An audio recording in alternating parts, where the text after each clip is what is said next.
Challenge करता हूं, जहां कहीं भी होगा वहां से मैं इसको उठा लूंगा और इसका फिर मैं चौराहे पर खड़ा करके इसका सर कलम कर दूंगा।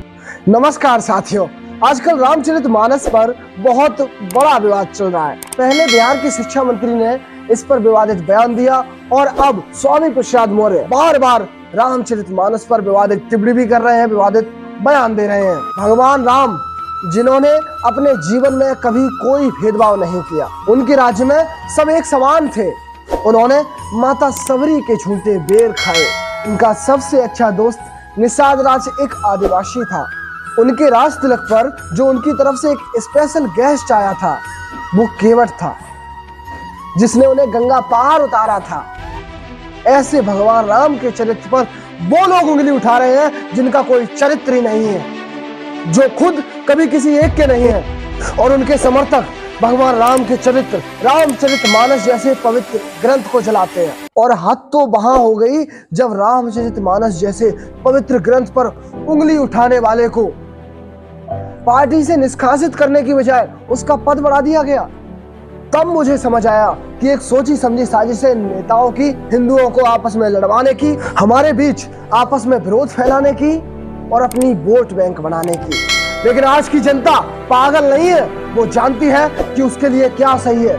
आप जैसे भ्रष्ट नेता या भगवान राम का पवित्र चरित्र रामायण के जिस शब्द का विरोध चल रहा है वो शब्द है शूद्र, और इन जैसे अल्पज्ञ नेता उसे आज के SC ST वर्ग से जोड़ते हैं। लेकिन वैदिक काल के शूद्र और प्रेजेंट टाइम के SC ST वर्ग का तो कोई कनेक्शन ही नहीं है। जी हाँ, ये बात मैं नहीं कह रहा, ये स्वयं बाबा साहेब डॉक्टर भीमराव अंबेडकर जी ने अपनी पुस्तक हूवर शूद्रास में कहा था। उन्होंने अपनी पुस्तक हूवर शूद्रास के चैप्टर नंबर 1 के पैराग्राफ 3 में उन्होंने खुद कहा है कि there is no connection of present schedule caste with the Vedic Shudras. जब ये स्वयं बाबा साहेब ने ही क्लियर कर दिया कि प्रेजेंट टाइम की शेड्यूल कास्ट का वैदिक काल के शूद्रों से कोई मतलब नहीं है, तो माननीय स्वामी प्रसाद मौर्य जी, आप बाबा साहेब से ज्यादा बड़े क्या नहीं है क्या? लेकिन माननीय स्वामी प्रसाद मौर्य जी, जो आपने रामायण के खिलाफ विवादित बयान दिया है ना, एक बार कुरान के या बाइबल के खिलाफ देकर देखिए, अगले दिन आप दोबारा तर्क करने के लिए शायद जिंदा नहीं रहे। लेकिन अब बात आती है कि स्वामी प्रसाद मौर्य को अचानक पिछड़े वर्ग की, दलितों की इतनी चिंता कैसे होने लगी? जब ये BSP के साथ सत्ता में थे तब इन्हें कोई चिंता नहीं हुई। उसके बाद ये स्वयं राम दरबार यानी BJP में चले गए और BJP में भी ये 5 साल सत्ता में थे, तब इन्होंने कभी कोई विरोध नहीं किया।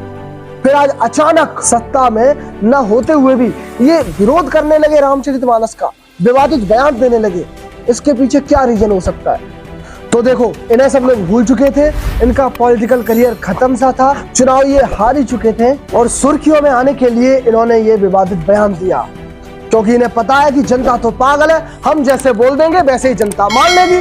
लेकिन इनके इस बयान ने इनके पॉलिटिकल करियर के साथ साथ इनकी पार्टी का भी पॉलिटिकल करियर खतरे में डाल दिया।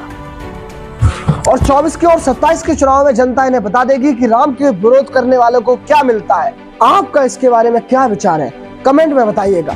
और अगर आप मेरी बात से सहमत हैं तो इस वीडियो को ज्यादा से ज्यादा शेयर कीजिए। धन्यवाद, फिर मिलेंगे एक नई वीडियो के साथ, तब तक के लिए नमस्कार।